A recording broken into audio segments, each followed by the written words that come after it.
On Monday, George W. Bush will campaign in South Carolina for his brother. As you said tonight, and you've often said, the Iraq War and your opposition to it was a sign of your good judgment. In 2008, in an interview with Wolf Blitzer talking about President George W. Bush's conduct of the war, you said you were surprised that Democratic leader Nancy Pelosi didn't try to impeach him. You said, quote, which personally I think would have been a wonderful thing, close quote. When you were asked what you meant by that, you said, for the war. For the war. He lied. He got us into the war with lies. Do you still believe President Bush should have been impeached? First of all, I have to say, as a businessman, I get along with everybody. I have business all over the world.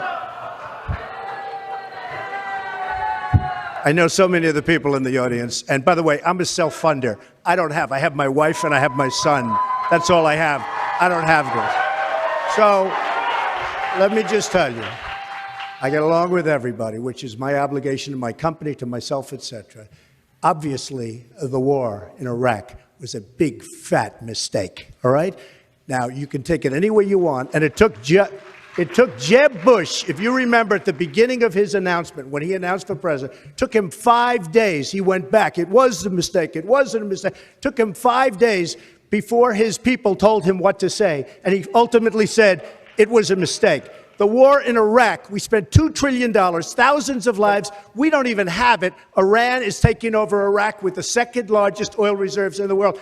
Obviously, it was a mistake. So George Bush made a mistake. We can make mistakes, but that one was a beauty. We should have never been in Iraq. We have destabilized the Middle East. But so you still think he should be impeached? I think it's my turn, isn't it? You do whatever you want. You call it whatever you want. I want to tell you, they lied. Okay. They said there were weapons of mass destruction. There were none, and they knew there were none. There were no weapons of mass destruction. Okay. All right. Governor Bush.